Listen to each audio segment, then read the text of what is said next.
국민 경선 굉장히 위험할 수 있는 방법이라는 거 혹시 깊이 생각해 보셨는지 모르겠습니다. 안녕하십니까, 하석영입니다. 채널 24K 하석영의 단도직입을 시작합니다. 요즘 자유한국당을 중심으로 한 보수 대통합의 논의가 일정하게 가닥을 좀 잡아가는 것 같다, 이런 이야기들이 많이 나오고 있어서 다행이다 싶은 생각이 들기도 합니다. 그런데 여기서 논의되고 있는 이야기들, 여기에 좀 위험한 요소들이 깔려 있지 않나 싶어서 특별히 시간을 좀 마련을 했습니다. 황교안 대표와 김형호 자유한국당 공천관리위원장께 이 말씀을 좀 꼭 드려드리고 싶다, 이런 얘기가 좀 있습니다. 두 가지의 주제인데요. 보수 통합을 하는 데 있어서 지금 가장 큰 그 걸림돌로 작용하고 있는 것으로 보이는 것이 이 유승민 의원과 그리고 안철수 씨의 영입의 문제, 이들을 어떻게 통합 세력 쪽으로 끌어들이느냐, 이걸 가지고 굉장히 고민을 하고 계신 걸로 보입니다. 그러나 왜 이런 쓸데없는 고민을 하는지 이걸 걱정하는 국민들이 많다는 사실을 좀 유념해 주셨으면 좋겠습니다. 지금까지 유승민 씨나 안철수 씨가 걸어온 정치적 행보들을 쭉 일람을 해보면 이 양반들의 성향 자체가 굉장히 통합적이냐? 그렇지 않다라는 것이 많은 국민들의 의견인 것 같습니다. 이들은 자기들을 항상 뭐든지 이야기의 중심에 놓아야 하고, 그리고 자기가 중심이 되지 않으면 그 모이는 세력들로부터 분열해 나가고, 항상 이의를 위한 이의, 이것을 중요시하고, 그렇다고 해서 확실한 대안을 지금까지 대한민국에게 내보여준 사실도 없다라는 것이 일반 국민들이 가지고 계신 그들에 대한 평가가 아닌가 싶습니다. 더구나 오늘 현재 시점에 있어서 그들 자신이 어떤 지역 선거구에 후보로, 국회의원 후보로 출마한다고 해서 당선이 보장될 만한 그런 인물이냐 하는데도 거기까지도 상당히 회의적인 국민들이 많은 것 같이 보입니다.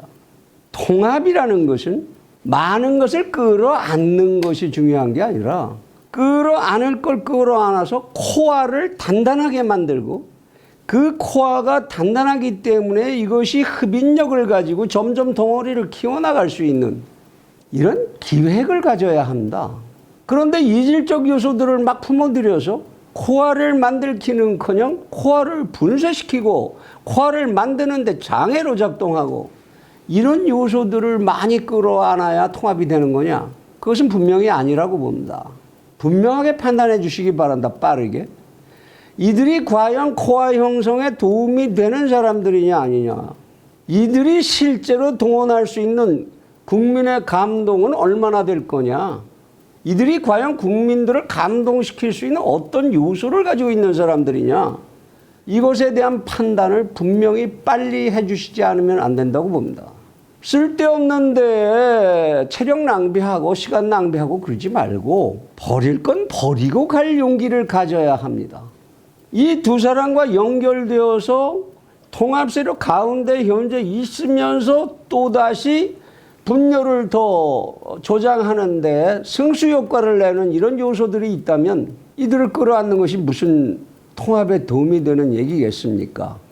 여기에 대한 판단 분명하게 빨리 해달라는 주문을 드리고 싶고요. 또 하나는 김용호 공관위원장께서 아마 비장한 각오로다가 칼을 휘두르겠다 뭐 이렇게 얘기하시는 것 같은데, 그래서 전체 국민 경선을 통해서 물갈이를 하겠다, 이런 얘기를 하십니다. 국민 경선 굉장히 위험할 수 있는 방법이라는 거 혹시 깊이 생각해 보셨는지 모르겠습니다. 칼을 휘두르는 거, 전번에 이한구 공천수사위원장이 했던 일 잘 반추해 보실 필요가 있습니다. 칼을 무지하게 휘둘렀지요. 얻은 게 뭡니까?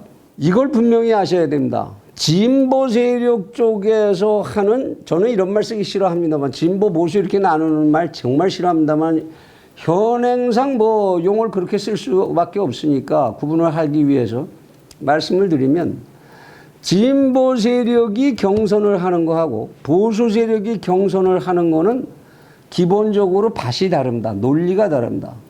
보수 세력은 근본적으로 자유지향적인 세력입니다. 당연하게도 다양한 의견들이 수없이 나오게 돼 있고 쉽게 뭉치기 어려운 그런 특성을 가지고 있는 게 보수 세력들이지요. 그런데 여기를 경선을 붙여서 싸움을 시켜놓으면 거기서 싸움을 해서 제일 표 많이 얻은 자를 승자를 선택한다? 나머지 그 패자들의 숫자가 많겠습니까? 승자 숫자가 많겠습니까? 투표수로 봐서. 둘이 과연 선거가 끝난 다음에 화통하게 통합이 될까요? 보수 진영에서는 그게 잘 안 됩니다. 그게 잘 안 됐다라는 것을 우리는 과거의 선거 과정을 통해서 수없이 확인을 했습니다.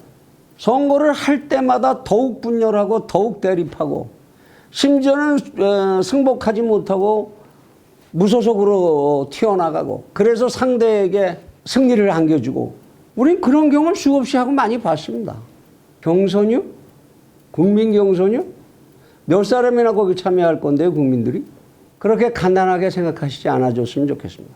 그러나 소위 진보라는 세력 쪽은 경선을 해도 됩니다. 이들은 지고 나서도 다시 뭉칩니다. 왜? 진보의 속성이 뭡니까? 기존의 세력을 뒤집어 엎고 자기들이 정권을 쟁탈해야 된다라는 것을 패거리의 논리의 기본으로 하고 있는 사람들입니다. 그래서 그들은 돼요. 보수 세력도 똑같이 하면 될 거다. 둘에 대한 성격의 기본적인 판단 착오를 하고 있는 건 아닌지 한번 생각해 보시기 바랍니다. 그럼 어떻게 하라고? 우리 채널 24K에서는 이미 보수 대통합의 방법, 공천을 하는 방법, 정책에 관한 거 시리즈로 5번이나 이야기를 이미 내보냈습니다만 이미 날짜를 많이 이제 실기해서 채널 24K에서 제안한 대로 공천 과정을 밟아가기는 쉽지 않으리라고 봅니다만은 가급적이면은 경선을 피하고 그리고 많은 국민들의 지지를 받을 수 있는 후보 선출의 방법.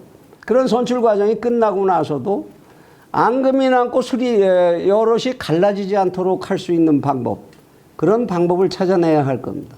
거기에 대한 제안으로 후보 심의위원회를 구성을 하고 칼날 같은 기준을 제시해서 그 기준을 가지고 평점을 매겨서 주민들이 합의적으로 당원들이라고 해도 좋습니다. 합의적으로 순위 평점을 하고 최고 순위자를 골라내면 되는 거지요. 그리고 당이 책임지고 공천하면 됩니다. 그 과정에 굳이 필요하다면 여론조사 통해서 인기도를 한번 체크해서 인기도도 일정 부분 점수로 반영하는 거 뭐 이런 거 있을 수 있겠죠. 그런 결과로 만일 동점자 이 사람이 2사람 이상 나왔다. 동점자가. 또는 이거는 1, 2점 차로 이거를 차별화를 구분하기 어려운 최고 득점자가 2명 이상 나왔다. 그럴 때에는 추첨을 하십시오. 마지막. 인류는 역사적으로 가장 중요한 시기에 결정하기 어려울 때 논리적 결정이 불가능할 때 추첨이라는 방법을 많이 써왔습니다. 그리스에서 신탁을 물었고 중국의 왕들은 전통적으로 주역점을 쳤지요. 우리의 왕조도 그랬습니다. 지금 우리는 학교에 애들을 보내면서도 추첨을 하고 길이 두 갈래로 나는데 갈 길을 우리가 알지 못할 때 우리는 별짓을 다 합니다. 침을 뱉어서 튀겨보기도 하고 신발을 던져서 엎어지는지 보기도 하고 동전을 던지기도 하고 별짓 다 하지요. 소위 그리스식 표현을 쓴다면 신탁에 묻는 거지요. 최종 답안이 2개고 그 둘 중에서 객관적으로 고를 방법이 없다면 그렇게 하는 것이 가장 객관적 타당성을 갖고 사후의 후유증을 남기지 않을 수 있는 것 아닌가 하는 생각을 합니다.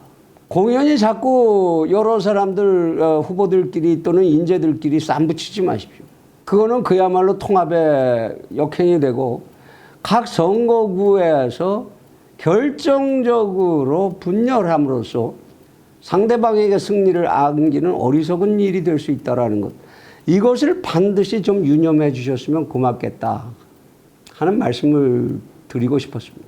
그리고 무엇보다도 저희 채널 24K에서 1회부터 5회에 걸쳐서 5번에 걸쳐서 보수 대통합과 정책, 후보자 선출 과정 이 일체 시리즈를 방영한 사실이 있습니다. 꼭 한번 점검해 봐 주셨으면 감사하겠습니다. 두 분의 선택이 대한민국의 명운을 가를 수 있다는 점, 이것을 뼛속에 새기시는 자세로 한 발짝 한 발짝씩을 무겁게 옮겨주시기를 당부를 드립니다. 감사합니다.